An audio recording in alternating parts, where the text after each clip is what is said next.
Welcome. Welcome all you beautiful faces on this beautiful day. Let's give thanks for this beautiful day with words from Susan Peck. Sing along if you know it. Oh, we give thanks for this precious day.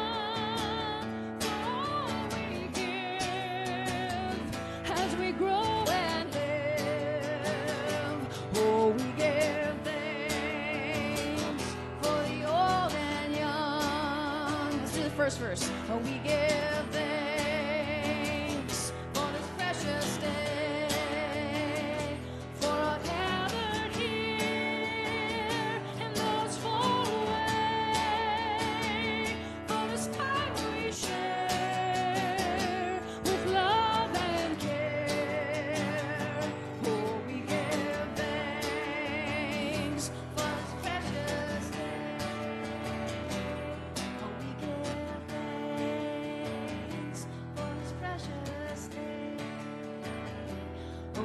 give precious day. Thank you, Jory. Can I officially declare that fall has begun? Technically, I know, 2 more weeks, but the temperature, the low this morning, not that I was up at that time that it hit the low, but it was 47. I know it's getting warmer later in the week, so don't tell me this is a false, anything, but cooler temperatures, school is back in session. Yay, boo. Got a good report on adult RE this morning. Things are firing up, and children's RE as well. The Razorbacks breaking my heart again. Soccer won. All right. And the football team looked pretty good, actually. It's just the first half, yeah. I even felt brave enough to wear a long sleeve shirt. But we're so glad you're here on this beautiful day that we're thankful for. My name is Gene Van Zant. I wear a lot of hats around here, but my main one is as leader of the Chalice team, which is the name of our group that organizes and plans the Sunday morning services. So we've got a group of people, and we work very closely with our minister, Reverend Renee Jansky. Renee preaches usually about 2 times a month, and then the other times we have either guest speakers from the community or our own. We're so blessed to have a congregation full of talented speakers, including our speaker today, Dr. Marty Faitak, who I like to think of as our own personal congregational counselor. Often I feel like he has his finger on the pulse of the congregation, of the community, what we need to hear. And you'll see that in a little bit. So you see this symbol here. What if you are new? You may be wondering, what is Unitarian Universalism all about? There you go. We're different than probably every other church in town in that we care more about deeds than creeds. It's important what you believe, but we think it's even more important how you act, how you treat others. And so these values of justice, interdependence, equity, transformation, pluralism, and generosity, all bound together with love. Love is the center of what we do. And so we welcome you. Whether it's your first or your 1,000th time, we're glad you're here.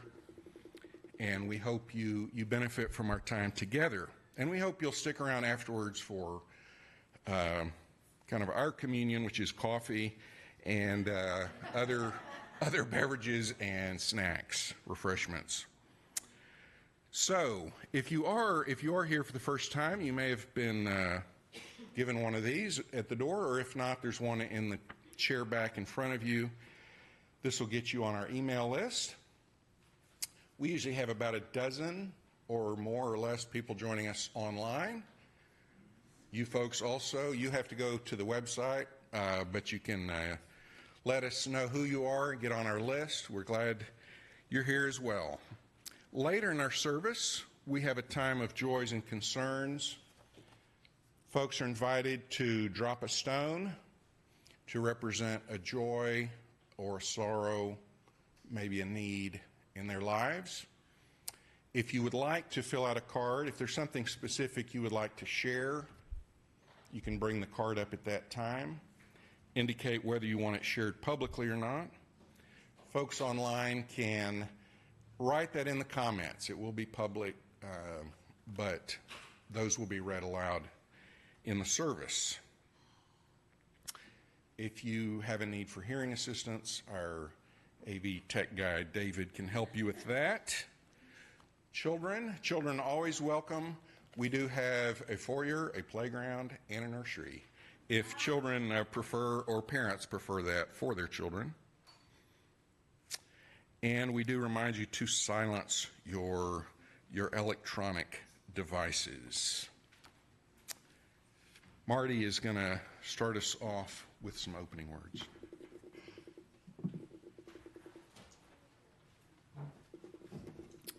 Thank you. I'm Marty Faitak, glad to be here today. Glad to be sharing Sunday morning. This is beautiful outside. Some of you may not be aware, but there's an election coming up. The title of my talk came a couple of months ago when I had an influx of clients, my work as a psychologist, who were upset about the state of the world, upset about the presidential election. It's an election for president, and like every election for president in my lifetime, it is the most important election of my lifetime. We focus a lot of energy on elections, especially presidential elections. In 2020, Democrats and Republicans spent $14.4 billion, and Joe Biden was elected. By a whisker, we found out recently. As you know, that result was contested, the Capitol building was overrun, and much more time and energy and money has been spent on hearings and trials. The hearings and trials are still going on 4 years later, and the contentiousness of the election never ended.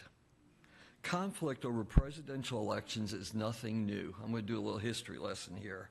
And I hate to in front of historians, but they go back to the first contested presidential election between Thomas Jefferson and John Adams. Jefferson and Adams worked closely together during the founding of the United States. Adams viewed Jefferson as a protege, but as time went on, they had different ideas about how the nation should be governed. Adams felt a strong central government was necessary, but Jefferson was suspicious that all that power would be held by a few.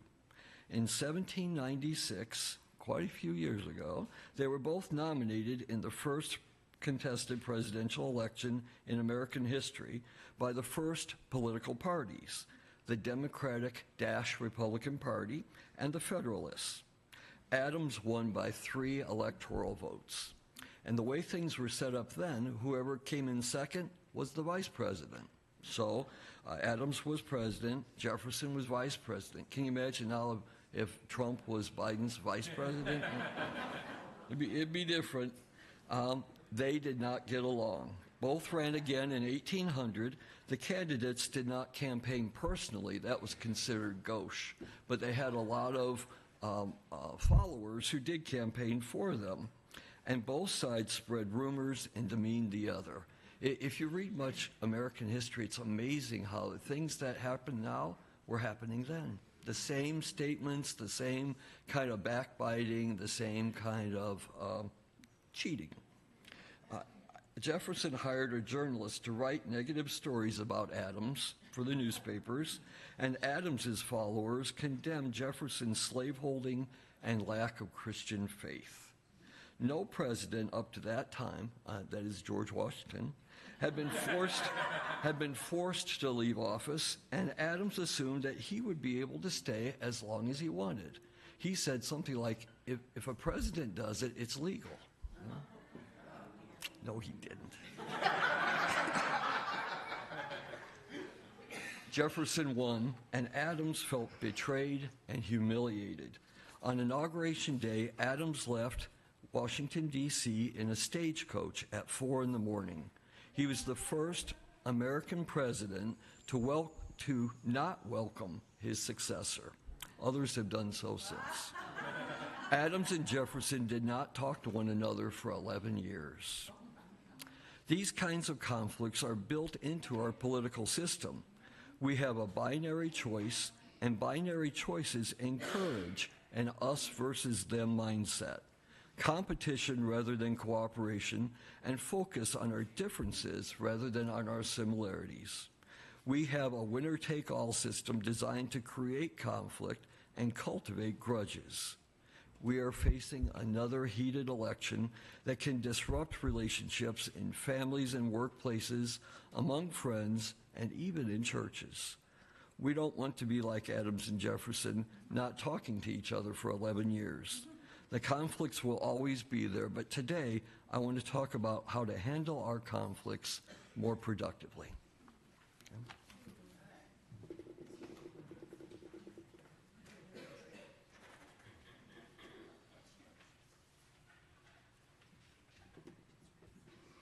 Good morning. If you would like, please say the words on the screen, and they're also in your order of service as we light the chalice and move into the sacred time. Love is the spirit of this community, and service is its prayer, to dwell together in peace, to seek knowledge in truth, and to help one another. Thus do we covenant together. Stand if you are able and willing, and let's sing about it.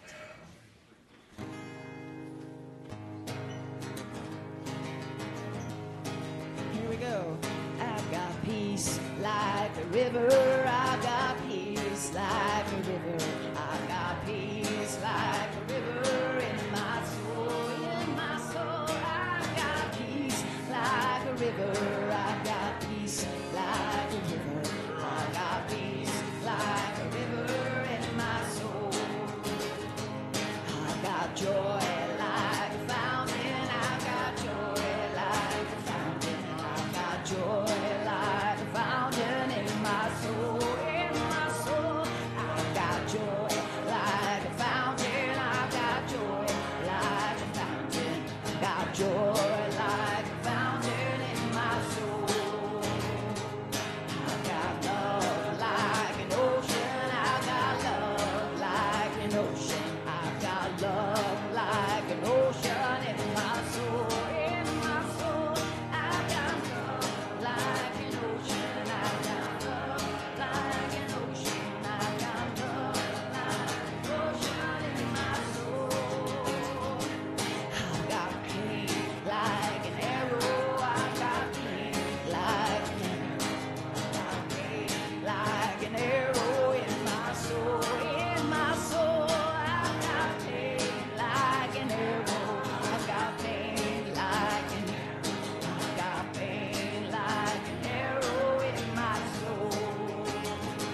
I've got tears like the raindrops. I've got tears like the raindrops. I've got tears like the raindrops in my soul. In my soul, I've got tears like the raindrops. I've got tears like the raindrops. I've got tears like the raindrops in my soul. I've got strength like a mountain. I've got strength like a mountain. I've got strength like a mountain in my soul. In my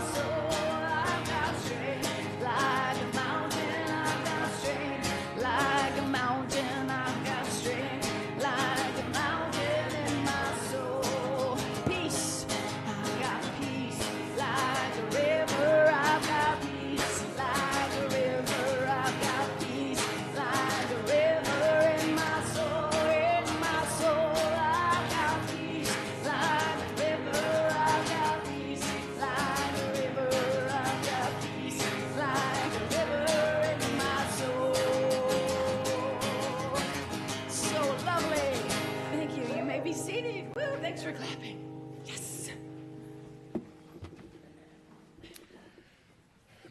Before we do the time for all ages, I have to talk about Stephanie Bentley and the amazing job she's done for I don't know how many years. 5 years, almost every week being our story reader. And that, besides just getting up and having fun reading a story, involves finding a story that kind of fits the message of the day and copying over pictures of the story so they'll be on the slides. Thank you, Stephanie. Thank you so much. Stephanie is taking a well-earned break from that role, which opens up an opportunity. If you're interested, now you don't have to be Stephanie and do it every week, but if you're interested in maybe occasionally being a reader for our Time for All Ages, let me know. Today it's me. And why don't we dim these lights as well? And here we go. So try to fit in with today's message. Are we on? Am I on?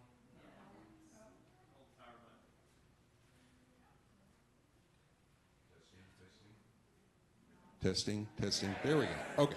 I'm going to sit down here so I can read it.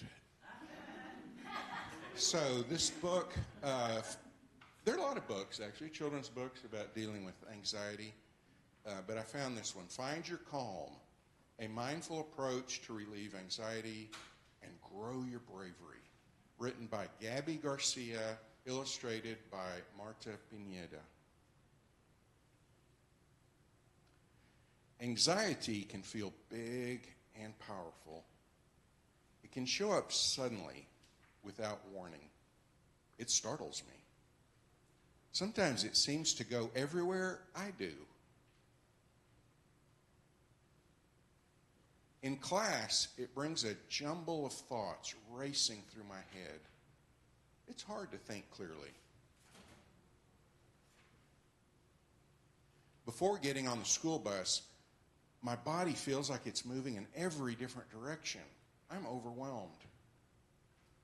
At the doctor's office, I freeze. It's too much to handle. When anxiety comes crashing in like thunder, it can feel scary. But I've learned what to do. Dad explained that feeling anxious or worried is normal. Everybody feels this way sometimes. It's the way our body and brain let us know there's danger. These feelings can be helpful if there really is a threat, but most of the time, it's a false alarm. We're not really in danger. So we need to feel a sense of safety again so that we can find calm. Here's what I do to help me feel safe. I look around and scan for reminders of safety, big or small.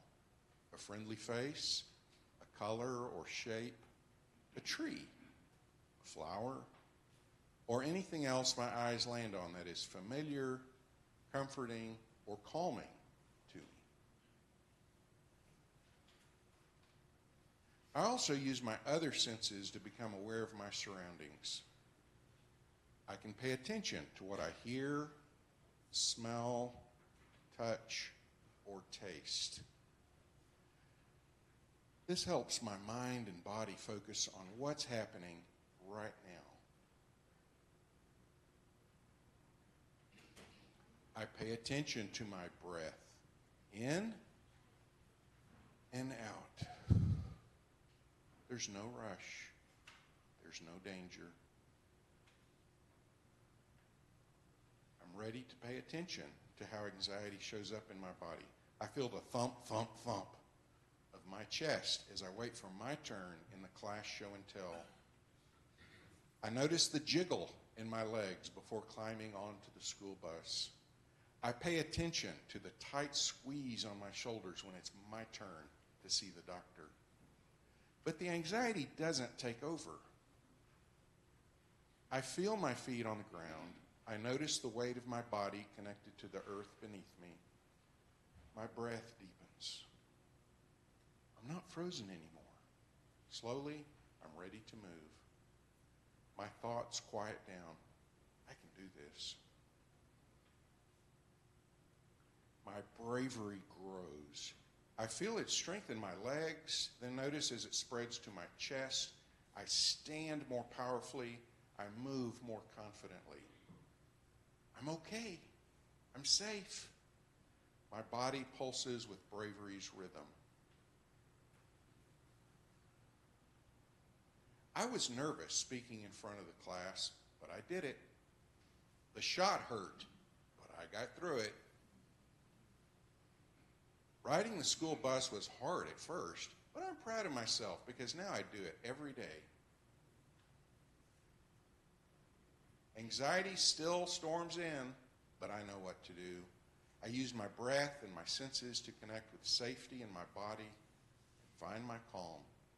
When I do this, my bravery grows, and I know I can get through this. Sometimes I get through it on my own, and sometimes with the help of someone I trust. Now, I'm not going to read all of this here, but, and some of you are familiar with this about grounding, using your senses to ground in this exercise of naming 5 things you see, 4 things touch, 3 things you hear, 2 things you smell, 1 thing you taste.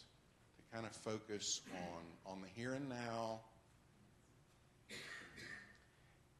Anxiety, I think a lot of times, now I'm getting into your realm, Marty. You did a great job on the history, by the way.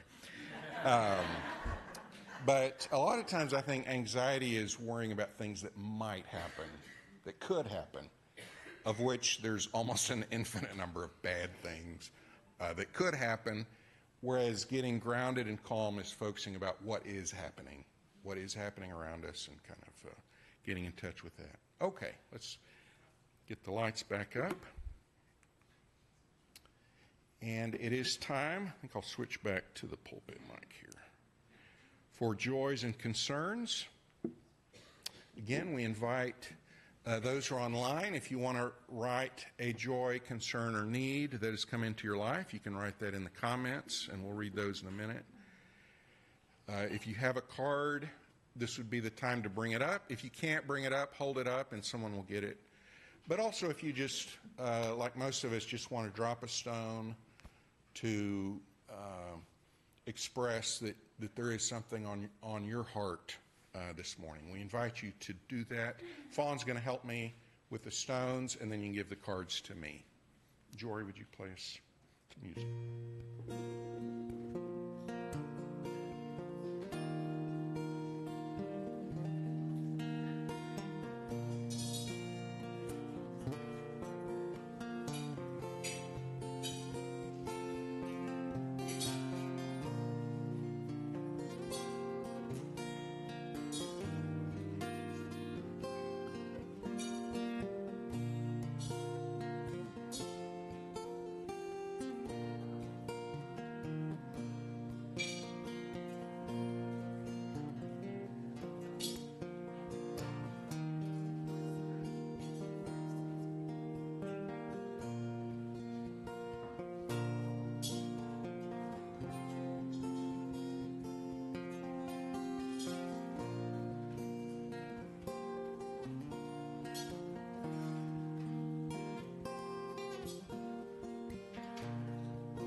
David, do we have any joys or concerns?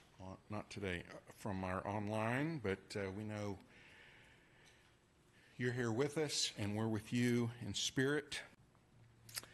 We know there are other joys and concerns that are left unshared, and we want to drop stones in recognition of those. Fawn, if you would drop some for the joys and concerns that we will face this week. Some of them as surprises, some maybe we're anticipating. Thank you very much. So we want to take a minute, and I'm going to set my watch. When you're up here, a minute feels like an hour, and but it's important to take a minute to be calm, to breathe, to reflect for those who pray, or to meditate on these things that we've heard. So let's do that.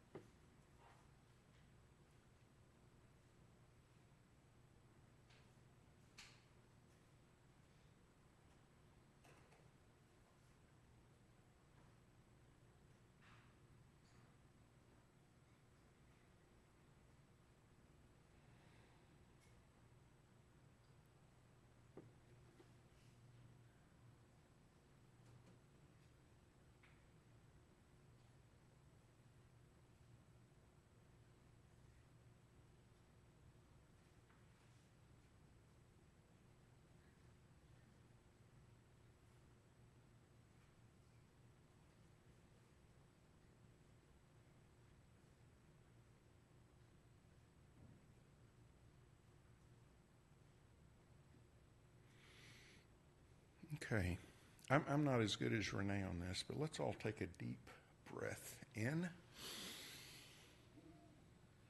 out. Sorry.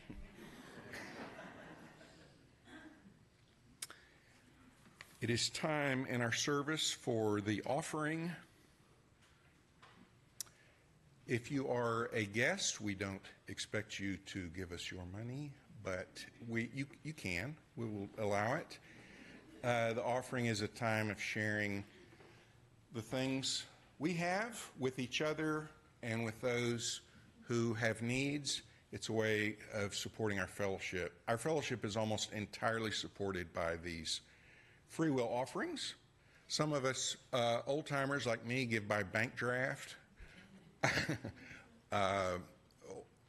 Some give online on our website. There's a way you can text, or just good old-fashioned checks and cash in the offering basket.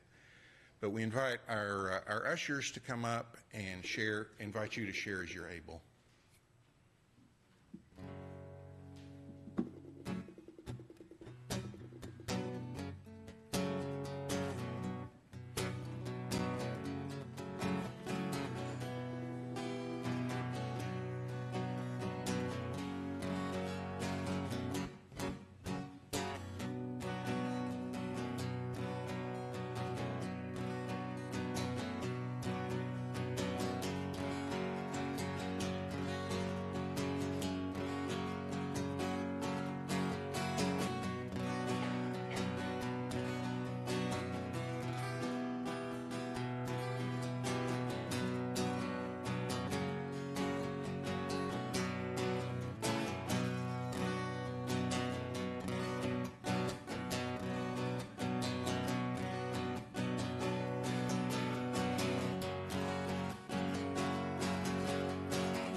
Thank you, Jory.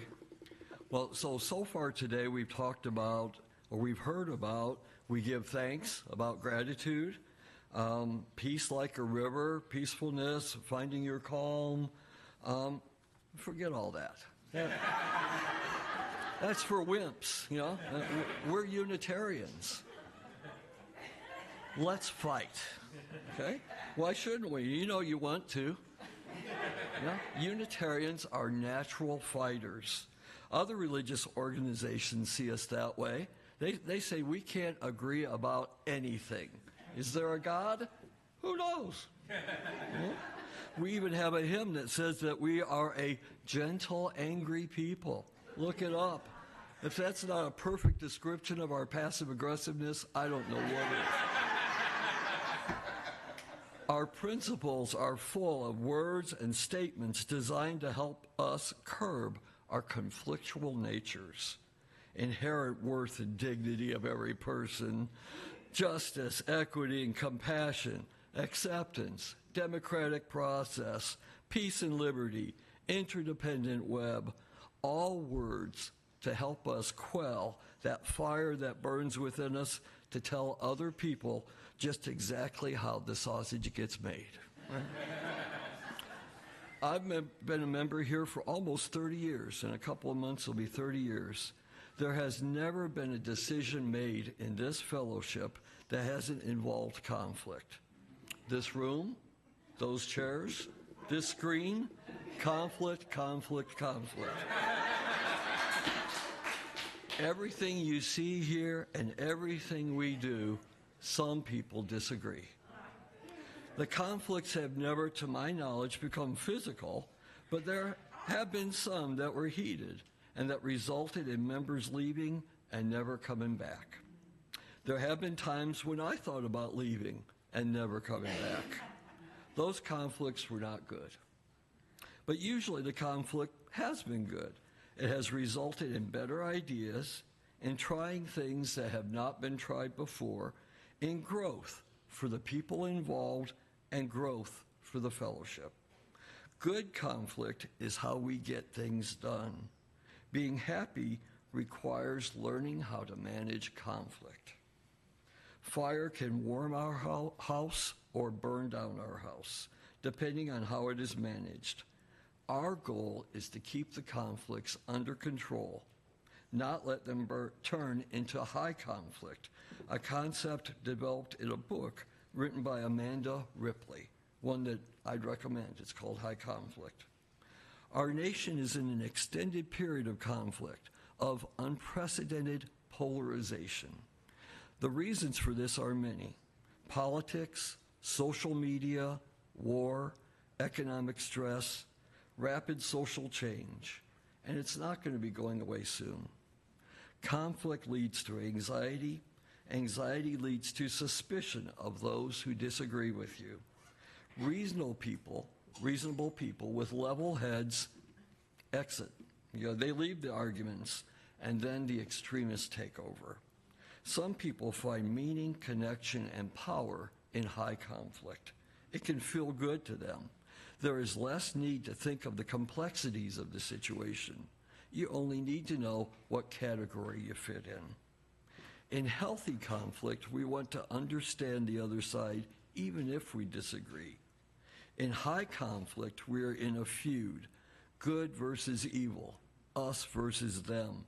We've become increasingly certain of our own superiority and mystified by the statements of the other side. We experience dread and rage when we hear the insane, misguided, dangerous things the other side says.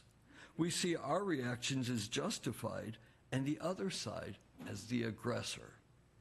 But be assured that whatever you think about the other side, they think about you.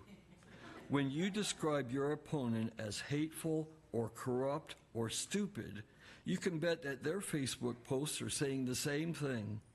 Each side believes that they have insight into the other side's moral core without really knowing the people on the other side at all. When we think someone is hateful or corrupt or evil, we aren't going to make any effort to understand them. Instead, we watch and listen to media and read articles written by people with whom we agree.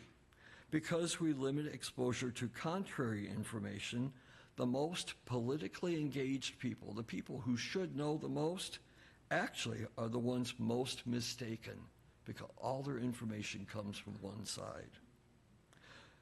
High conflict keeps going through binary choices and us versus them mindset, social pain like rejection or humiliation that triggers a hostile response, cognitive biases. We pay selective attention to confirming data.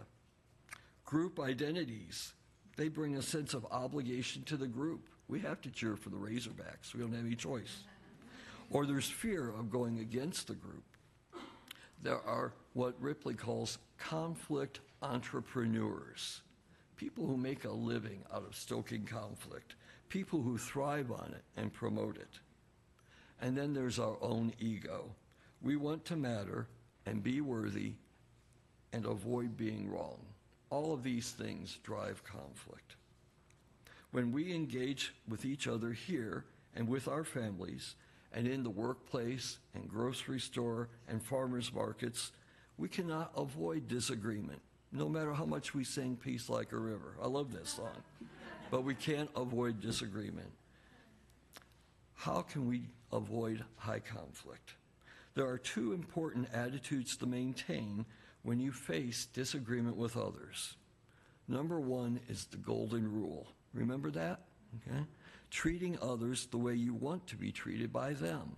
It's a part of most religious teachings and has been for many, many, many years. It requires some awareness, empathy, and desire for justice to do that. The other thing to keep in mind is the serenity prayer. God, grant me the serenity to accept the things I cannot change, the courage to change the things I can, and the wisdom to know the difference. It requires reflection and setting your goals appropriately, not trying to change every argument and every person and being okay with that. I'm okay with them being wrong.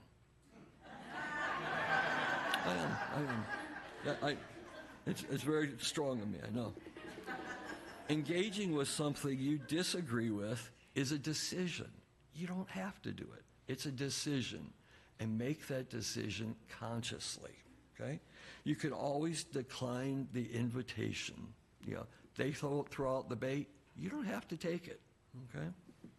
The more you think about the decision, the more likely you will be successful in avoiding high conflict. Think about your goals. What are your goals? To present the facts? To fight for your team? To demonstrate your incredible intelligence, wit, and charm? To alleviate boredom? To find purpose and meaning? All of those are going to lead to high conflict. If your goal is to understand the other side and come up with real solutions, you're more likely to make progress. There are two circumstances where you want to be especially careful about engaging in conflict.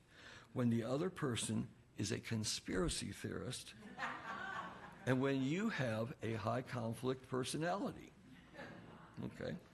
Engaging someone who believes in conspiracies is always difficult. A conspiracy theory is defined as an elaborate explanation that Marty does not believe.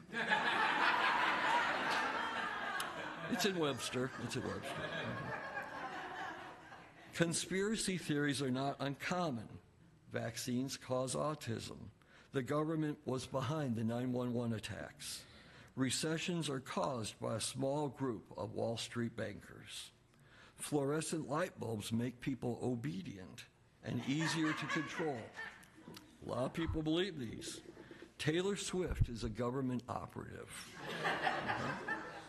In the 1920s, when Al Smith was the first Catholic to run for president, many people honestly believed that he planned to build a tunnel from New York to the Vatican so that he could obtain direct orders from the Pope. Some people believe that nearly all celebrities are transgender, that JFK and or JFK Jr. are still alive, and they're going to show up at Dealey Plaza and help Trump.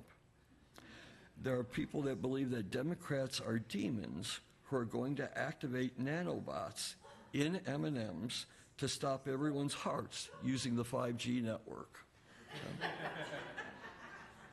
In general, a conspiracy theory locates the causes of some unusual social or political events in unseen, intentional, and malevolent forces.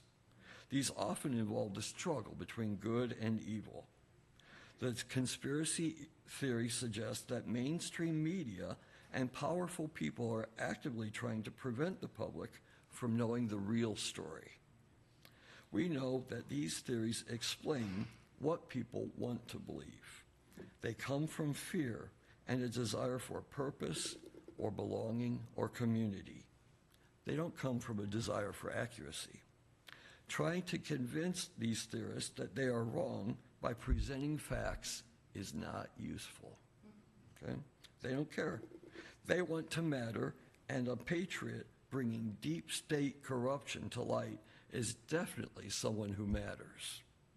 In fact, all of us want to matter, and all of us view someone arguing with us as someone telling us that we don't matter. Conspiracy theorists are no different. None of us is as immune to these explanations as we'd like to believe. Another part of the decision to engage is knowing yourself. Are you prone to being a high conflict person? Ask yourself these questions, and they come from the book by Amanda Ripley. Do you lose sleep thinking about conflicts? Do you feel good when something bad happens to the other side? If the other side were to do something you actually agreed with, would you feel uncomfortable acknowledging it? Do you feel the other side is brainwashed or in a cult or beyond the reach of moral reasoning? When you talk about the conflict with people on your side, do you just keep saying the same things over and over? Do you ever defend your side by pointing out the other side does the same thing, only worse? Do you use words like always, good, bad, us, them when talking about conflict? Do you find it hard to remember the last time you felt genuine curiosity about the other side's thoughts, intentions, or actions? If you are a high conflict person, you want to be especially careful about engaging in arguments. Once you decide to engage with someone that you disagree with, how you do it makes a difference. The key to persuasion is not beating people over the head with your better ideas. It's listening sincerely to what they have to say. Angry arguments don't convince people. Instead, they provoke anger and harden their decisions. Stephen Covey tells us to seek first to understand and then be understood. Listen, listen, listen. Focus on things that you agree about. Create trust. Assume that you both want good things. What is good for America, the church, the neighborhood, whatever. Political arguments usually focus more on differences than on the things you agree about. Don't take the bait. If they call you names or say hurtful words, you can leave. You don't have to stay. But you should avoid blaming, shaming, or self-righteousness, and avoid the desire to win. Ask questions. Show curiosity. Investigate. Look for complexity instead of binary choices. Treat them like an intelligent human being and a reasonable person with valid concerns. I know that's shocking. It's shocking to say. Articulate the other side's point of view. So, is this what you're saying? Can carry a lot of weight in an argument.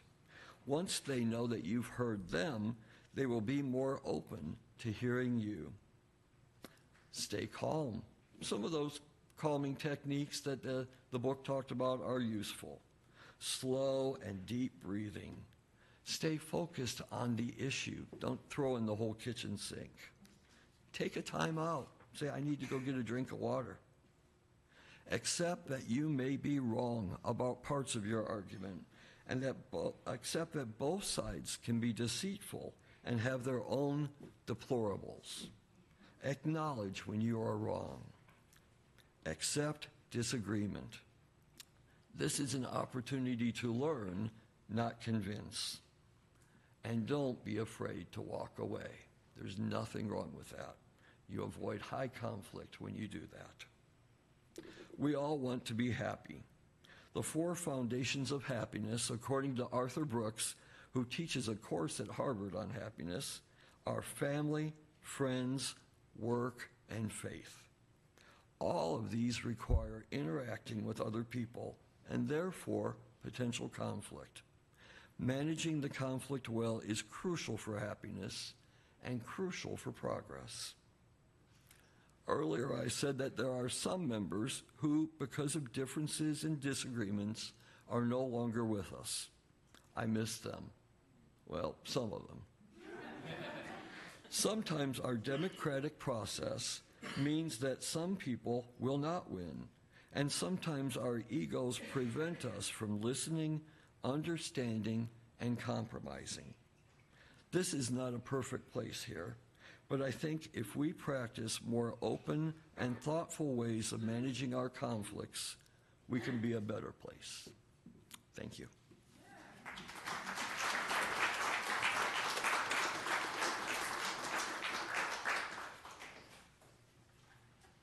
Gosh, I thought I was supposed to pick happy songs. So, after your words, thank you so much, Dr. Marty. Let's think of holy as open, like open-minded, open-hearted, open love. And please rise if you are able and willing, and let's sing this. It's in our teal hymnal, 1008.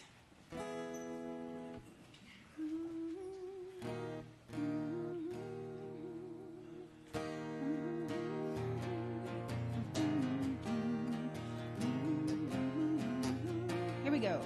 When our heart is in a holy place, when our heart is in a holy place, we are blessed with love and amazing grace. When our heart is in a holy place, when we trust the wisdom of each of us, every color, every creed and kind, and we see our faces in each other's eyes, then our heart is in a holy place.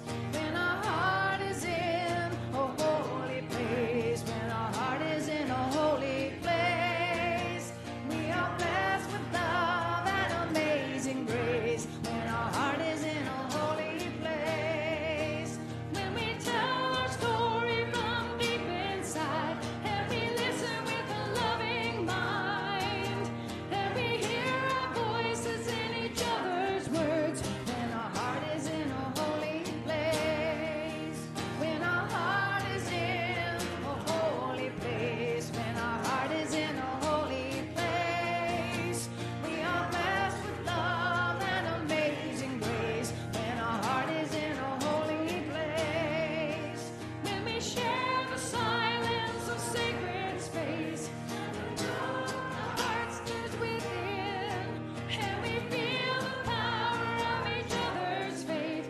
When our heart is in a holy place, when our heart is in a holy place, when our heart is in a holy place, we are blessed with love and amazing grace. When our heart is in a holy place, when our heart is in a holy place. Thank you. You may be seated. That was so beautiful.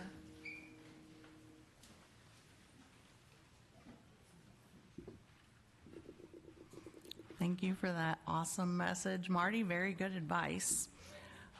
If you would like to say the words on the screen in your order of service with me as we extinguish this chalice.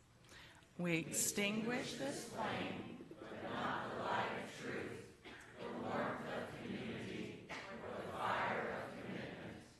These we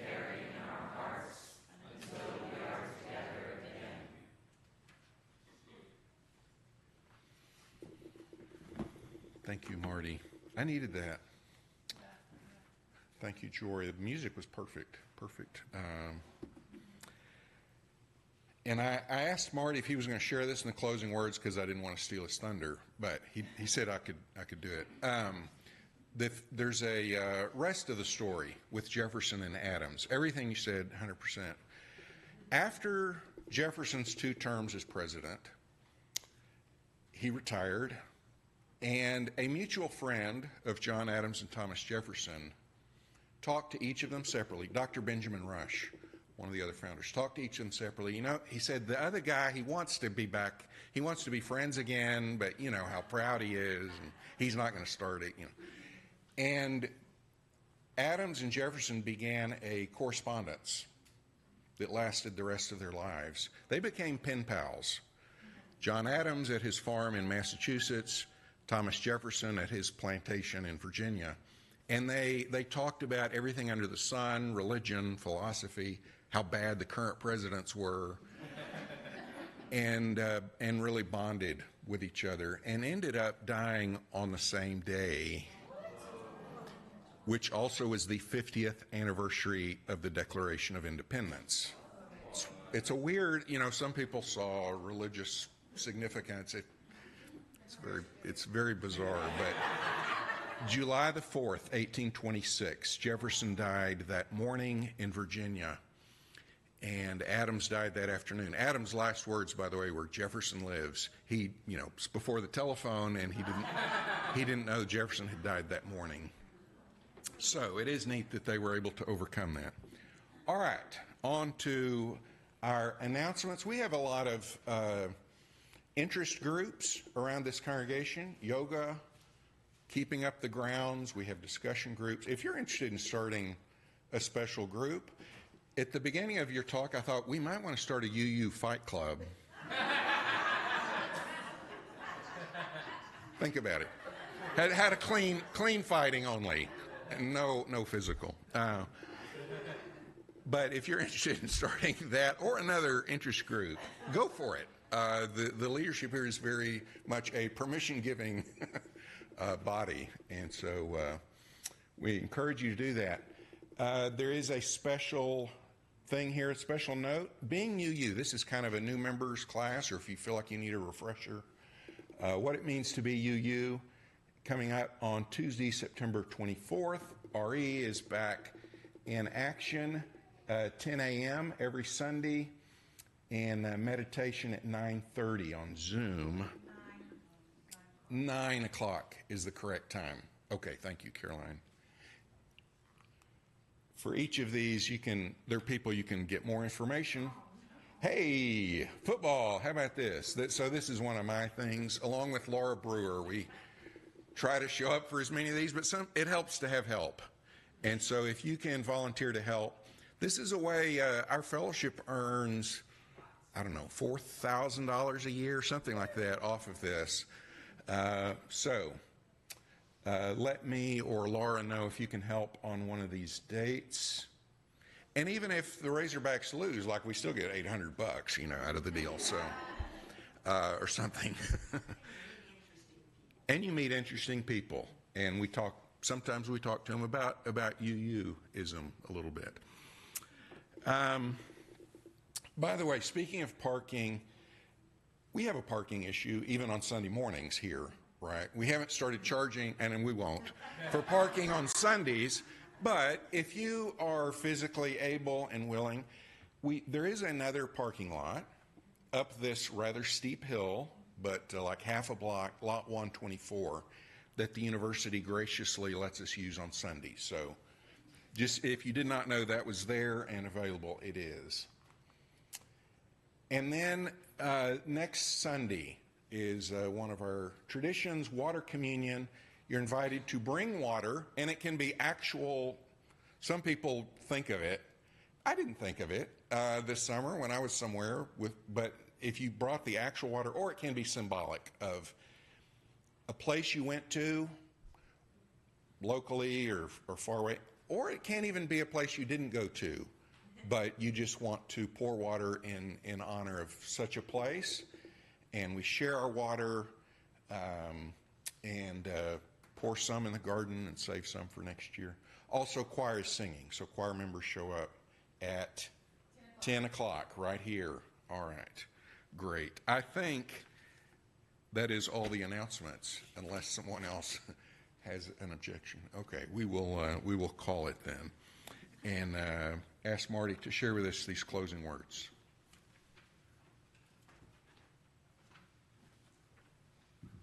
Thank you, Gene, and thank you, Jory. That was an excellent choice of music. When we're engaged, even in a disagreement, our heart is in a holy place is the goal for all of us. There are people in this room right now who believe things that I don't, and that's okay. We all must have the humility to realize that we never know everything. We all have confirmation biases. We all operate with incomplete information. If you are unhappy, you have 3 tools: acceptance, gratitude, and compassion. Acceptance for the things you cannot change, gratitude for the blessings you have, and compassion for those idiots who disagree with you. Bless their hearts. Ask yourself if continuing to battle with things you cannot change is worth it. Does it lead to feeling better, or does it just make more suffering? Let it go. Pay attention to what you have. Instead of obsessing about problems, spend 5 minutes obsessing about the good things going on around you. Compassion is active, actively wishing that others are free from suffering, liking more than being liked, accepting others more than being accepted, even those who disagree. Life is fragile. Nothing is permanent. If you knew that today was going to be your last, how would you spend it? Arguing with someone on Facebook? I hope not. Thanks a lot.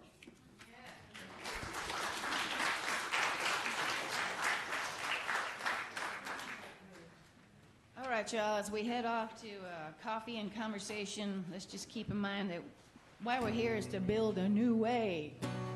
We are building a new way. We are building a new way. We are building a new way, feeling stronger every day. We are building a new way. We are working to be free. We are working to be free. We are working to be free, free of hate, greed, and jealousy. We are working to be free. We can feed our every need.